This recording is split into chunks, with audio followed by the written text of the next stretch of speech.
You're listening to Intentionally Catholic, a podcast about living our Catholic faith with joy and intention. Welcome to Intentionally Catholic. I'm Dan Hansen. I'm Father Ron Hutchinson. And Father, today I want to spend some time reflecting on Good Friday. And the approach that I want to take is going to be crazy simple. I'm going to walk us through, to the best of my ability, some of the key moments of the day, and then I'll turn it over to you and kind of get your thoughts, reflections, and then we'll just see once where it goes. And to begin, let's just jump right in. The agony in the garden. You know, it's late Thursday night. Jesus is in the Garden of Gethsemane. He's praying. You know, he's alone. He's exhausted. He's terrified. We all know that part of the story. His closest friends, they're nearby, but they can't even stay awake. That part always gets to me, you know, and this is the time when, as Jesus is praying, he's praying, Father, if it's possible, let this cup pass from me, yet not my will, but yours be done. So that moment, you know, when you think of that moment, what strikes you most in this part? What strikes me most is how we have this like very touching moment in which Jesus is entirely divine and entirely human. Okay. He's entirely human because he's facing something that he doesn't really want to face. He doesn't want to go through. He is, you know, not frustrated maybe, but just, you know, sad that this is what he's going to have to do, and knows that he's going to be betrayed. And so is praying earnestly. He's just overwhelmed in the moment by what is going to happen, what is going to occur. So much so that he's sweating blood. They said it says sweating. You know, it was blood. So it was just like he was just like so into his prayer at that moment to ask God for strength. So yeah, I think it's a pretty intense moment of Jesus' divinity and his humanity are kind of, how do I say it, like banging up against each other, you know, in a sense.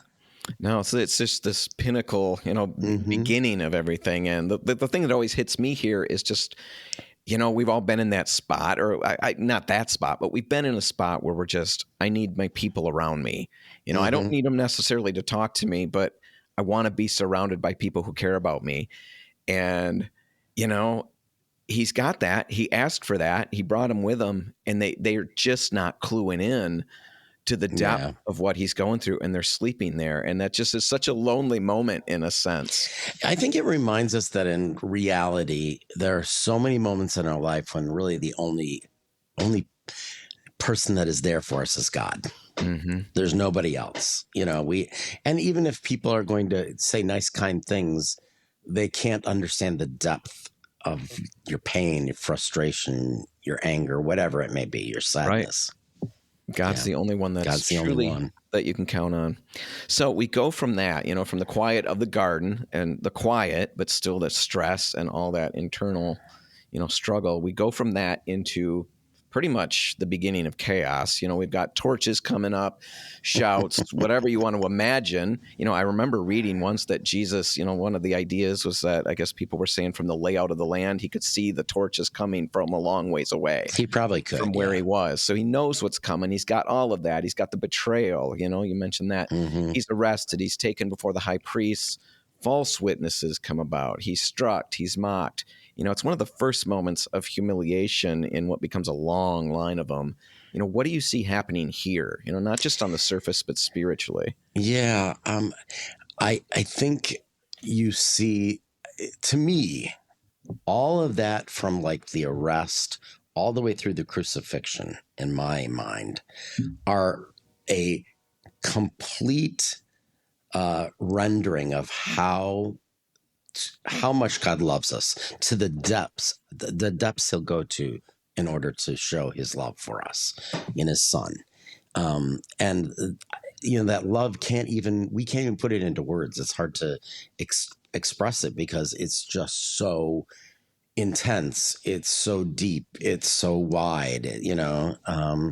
So yeah, to me, that's what that moment is, that that whole period is all about, when he's being mocked and he's being, set up, and, he's got to go to Herod, and Herod just wants him to perform a miracle. Like, do magic for me. Come on, Jesus, do magic.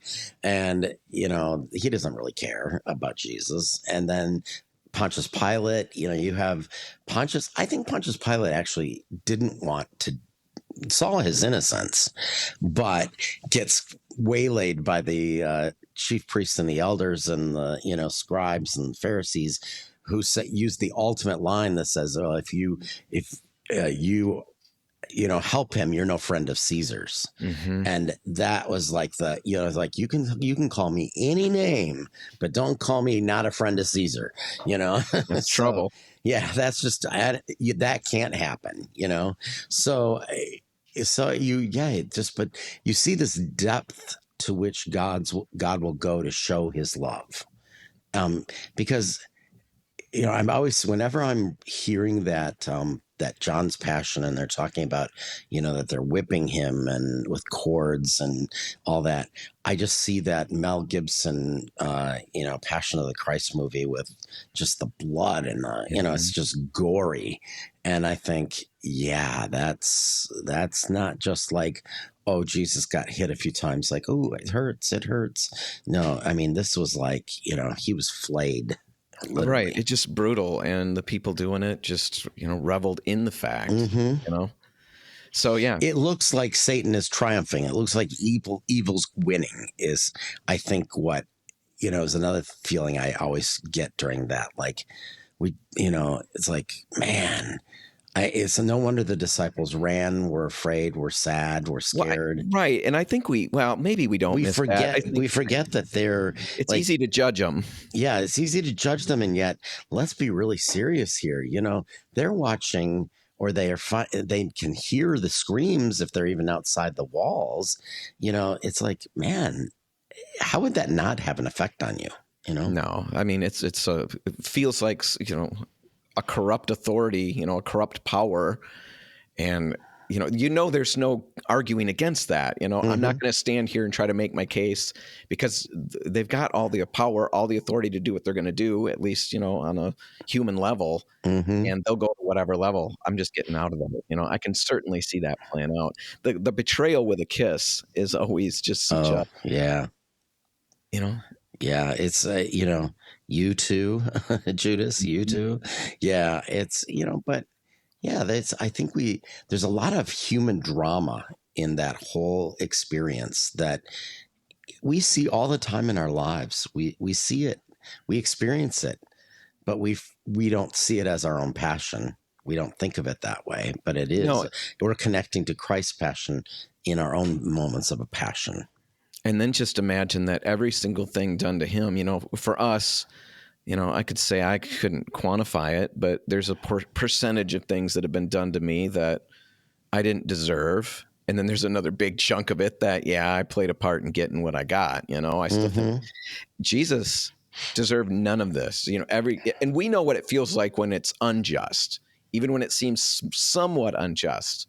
His was completely unjust. And all these people that he healed and cared about are at one point later on in this event, lots of them have to have been there shouting "Crucify" later. People that he had impacted. So it's very interesting, because it's definitely it's a drama of the reality of humanity, humanness, sin, all of these things that and he just is quiet. Opens not his mouth. I mean, as the prophecy even said, he's led like a lamb before the shears and doesn't do anything but be flayed. All right. So we got the betrayal, the arrest, all of that. Next thing, Peter, let's talk about him for a minute. He's hanging around outside. This is the same guy who not too long ago, swore he'd die for Jesus. He's going to be there. He's going to stand, with him the whole time. All of a sudden, he's denying him 3 times. We got the rooster crowing. There's that moment in the scripture where it says, one of the gospel stories talks about Jesus looking at Peter, You know, when that happens, how do you Looked at interpret him that with love? look? Yeah. How do you Yeah. interpret It was one of those moments, I think, this is one of those moments when we have to take out kind of like how we would respond or how we would look, because Jesus told Peter he was going to do that. He was going to deny him 3 times before the cock crowed. And, Peter's like, oh, never, not going to happen to me, but God in Jesus knew, no, you're going to do it. And when you do it, I'm going to look at you with love. I'm just going to, pity, but love, How about Peter's reaction? Peter, I think, well, it's interesting. Scripture tells us what his reaction was. He went off and wept. Okay. And that's what's interesting. The difference between Judas and Peter. Judas goes off and cannot find a way to reconcile himself with God again. And so the only answer for him is to hang himself. Like he cannot find the place of recognizing his need to ask for forgiveness or even that he could possibly get forgiven. Yeah, right. But Peter somehow finds in himself the knowledge, the notion, whatever it is, that, if I ever get a chance, I'm going to say I'm sorry, And so he weeps out of like just sheer utter, frustration, sadness. And, even that moment, it's interesting later on when Jesus sees Peter then again at the lakeshore and says to him, do you love me? It's very interesting. If you go back to the word that is used, the word Jesus used was, agape, and he said, well, do you love me? And that's the kind of love that, it's like sacrificial love, And Peter says, that I love you. He's using the word filio, which is like, that I'm loving you as much as I can as a sinful human being, in a sense. I'm not perfect. I can't offer you perfect love. And so and then Jesus asks him 2 more times. And finally, in the last time, he says, do you love me? He uses filio. Jesus uses filio. And Peter says, yes, I love you. And this may be like just a sinful human being that's doing the best he can, but I'll love you as best I can. I'll offer you what little bit I have. So and we miss all of that without it being in the language, without it being in Greek. Yeah, we don't get that. But and that's where our problem is. We have one word for love. Yeah, we love pizza and other human beings the same way. I know it's all the same. Some people, I love pizza more. No, yeah, that's what's a problem sometimes. I know it's a problem. That's why you guys have to have confession going as often and as late as you do. No, so yeah, I love Peter's reaction just because, it tells us it's just such a great dichotomy between Judas's and Peter. We all have those moments of choice. And I love how Peter, early when he first meets Jesus, I think when they go out and Jesus, the catching of the fish, Jesus says, depart from me. I'm a sinful man. Peter gets it. He knows himself. He's got a million problems. We all know Peter's got all of his brashness and all of that, but he gets who he is and he gets who Jesus is. And he gets when how much he needs God. He can go back. He needs God, yeah. And Judas missed out on that. And, that's something we can all take with us. So anyway, we got that going on. We talked about some of this, but, the next morning, Jesus is brought before Pilate. He's been humiliated. He's been beaten. He's dragged into Roman court. Pilate, like you talked about, he's uncertain. Not sure where to go with this. But the crowd's getting louder. They're all shouting. Jesus is silent. What do you think is going on here?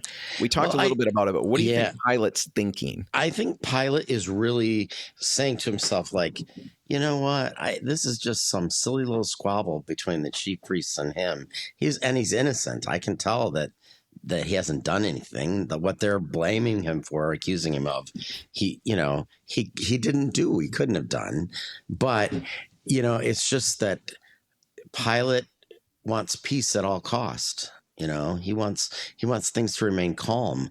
The problem that we don't get is how much of a tinderbox that was at that time. Jerusalem, the whole area, with the Romans and the Jews. And, in some ways, you can see how that area of the world doesn't change very often. It stays a tinderbox for the most part. Mm-hmm. But yeah, Pilate is trying to, it's so hard to just let him off, and be done with it. I find no guilt in this man, he says, and, the powers of evil are at work, and they work harder than, in a sense, Pilate's goodness was. So in the end, he hands him over to be crucified. Right. So he's handed over to the soldiers. We can just keep moving. He's scourged. And like we talked about earlier, it's absolutely brutal. Crowned with thorns, clothed in purple. He's mocked. It's physical torture. It's also incredible, deep humiliation. You've got people kneeling in front of him. He's God. He is truly king, and they're mocking him. It's just, that's hard to wrap my brain around what that must have been like from his point of view. But what does this moment reveal to you about Jesus, and maybe even about us? Well, I think Jesus, we know that he just continues to accept everything that they're handing him. And in many respects, Jesus is accepting what we hand him, which sometimes is not pretty as well, And so there are times that we're mocking him or we're abusing him by choices we make, things we do, things we say. And so, yeah, it's interesting. You have all those, Christian, contemporary Christian music that, talks about, the reality that we're the wounds, we created those wounds in him there. I pounded the nail, in his hand, that kind of thing. I, scourged him by my sins. I think that's at least for me where it is. I realize how much ownership I have to take over some of what he did for us, out of love. No, I think I probably everybody knows that. I believe in the Mel Gibson movie, didn't Mel Gibson? I think his hands are the ones driving the nails on the film. Yeah. His hands for that reason. He wanted to at least, wrap his brain around that. So all of that happens. And then, let's get to the way of the cross. Jesus is carrying the cross through the streets, stumbles, meets his mother, Simon of Cyrene. He's forced to help, carry the cross. Veronica traditionally wipes his face. Women are weeping for him. There's strange mixture of, there's cruelty, there's compassion. Some of it's forced compassion, but we don't know how that shakes out as time goes by. And if there's real compassion along the way. What do you think about, when you picture that happening? There's definitely a lot of details there. And but the most important detail is how much Jesus is in control, even when it looks like he's not in control of what's going on. Yes, he falls 3 times. Yes, the cross is too heavy to carry, and Simon of Cyrene is forced to help him. But he stops and he consoles his mother. He stops and he consoles the women of Jerusalem to tell them, like, it's going to be so much worse than this right now that I'm experiencing when Jerusalem falls, and it's going to, So you'll say to yourself, blessed are those who didn't have any children who are going to have to, suffer at the hands of the Romans when the city falls in 70 years, or 40 years from the time of Jesus. So, yeah, it's, it's powerful, but it shows that Jesus is still loving and forgiving and moving forward no matter what happens. Moving forward and still compassionate to the crowd, even in the midst. I mean, good grief, I'll hit myself with a hammer. I'm not compassionate to the 5 people that are around me when that happens until the pain resides for a little bit. I need to come down from that. Jesus is in the midst of all of that and is still compassion wells up. I think that shows us that when we do, like you mentioned, figuratively and probably in a reality, in a real way, we caused the wounds. We've caused, we've crowned him with thorns. And we could, as we realize that, the horror of that sits in, and yet there's still compassion for us. That's the other side of this to remember. He's still ready to receive us compassionately.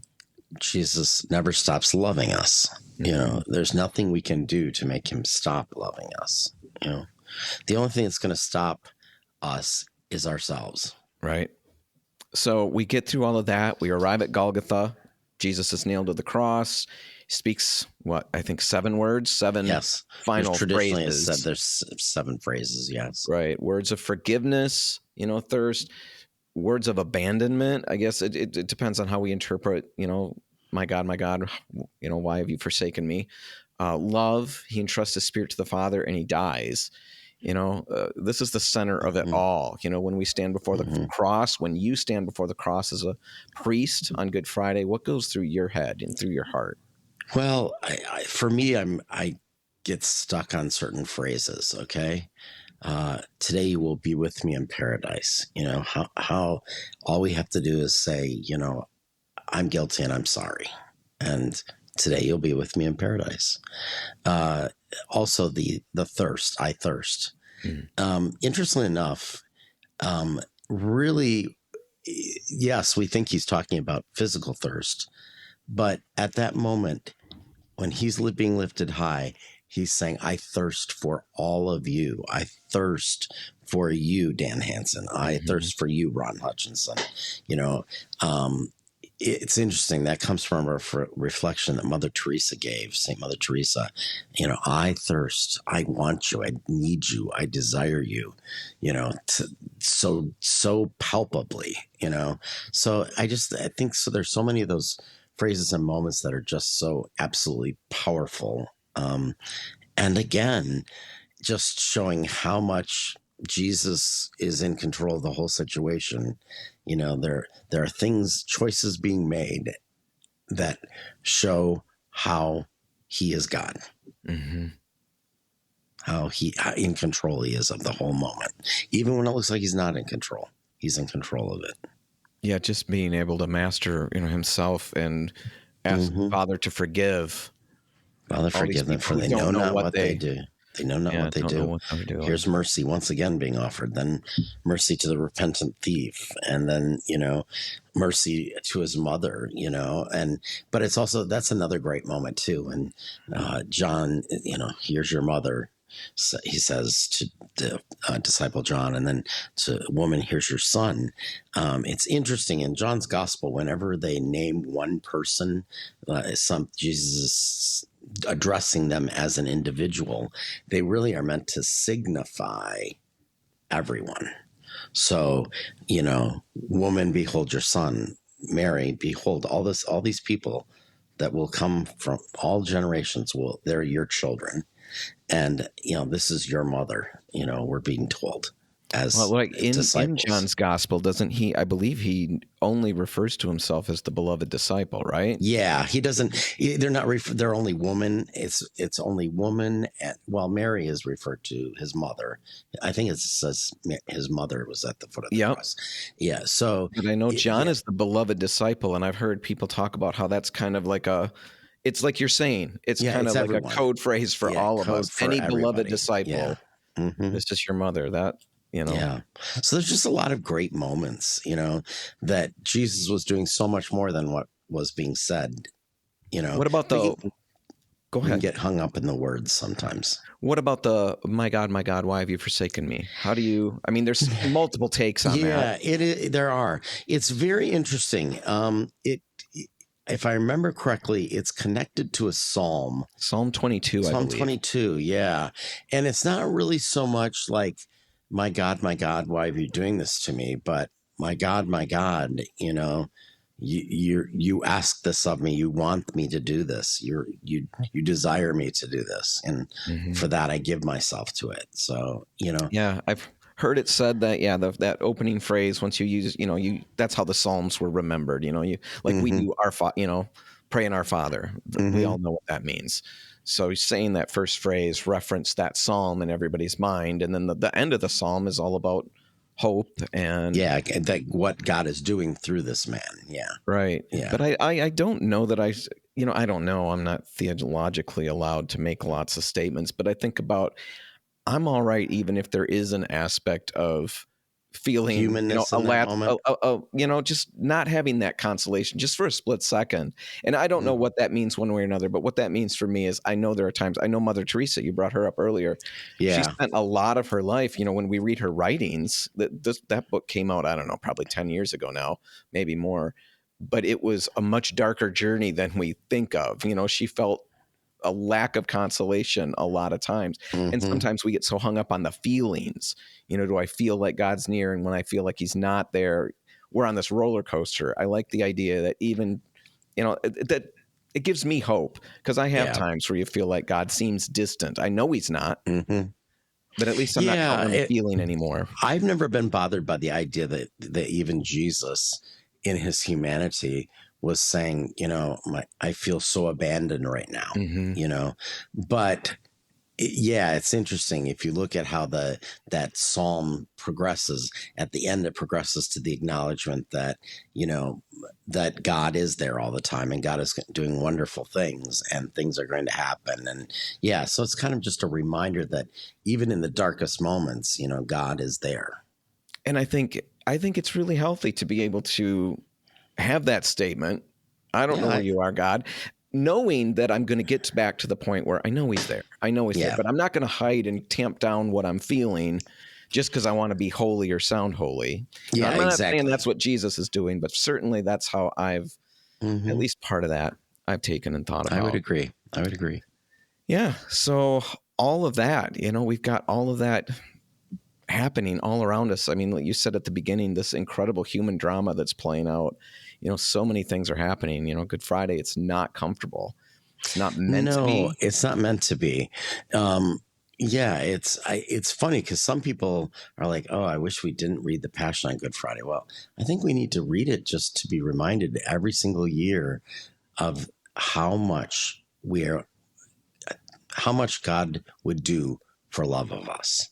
And I don't think that can ever be repeated enough for us to hear. So it is good for us to feel a little bit of like, man, I'm the crowd at times. I'm Pontius Pilate who could do a good thing and doesn't do the good thing. I think we can be any one of those people at any different time or given time in our life. But ultimately it comes down to we're also the person who God loves, looks at us with a look of love. I think Archbishop Fulton Sheen, I think I've read something by him where he talked about how every Mass, at Mass, at the consecration, at all of that, we're basically, it's a representation of that moment, and we all get to be somebody. We're all somebody. We don't just get to be somebody. We literally are somebody. And who are we? Are we the soldier? Are we Mary? Are we John? Are we, intent on what's happening? Are we just in the crowd? Are we all the time? And that just plays in my head all the time after every Mass. But, especially when we're reading the Passion, just think about that, because I'm all over the place. I've been all of those people to some extent. And sometimes I'm all of them in one moment. All of them at a moment. Yeah. So no, I really I love the reading of it. And one thing that I don't know, that this is just probably for me, I don't like to read along. I know it's printed in our little worship aids. Yeah. Read along. Sometimes I don't. When I read along, I read ahead. It's just, I can't help myself. Yeah. I just scan ahead and I'm moving. And when I put that away, the story plays out, the pictures play out, and I'm just listening to it, and I'm not reading into anything, just letting it happen. And I love that. Yeah. that's one of the things I don't, we do put it in the worship aid. It's there, you can read along if you wish, but I think it should be something that we're so familiar with. We want to listen to it rather than read it. And we might hear something different then.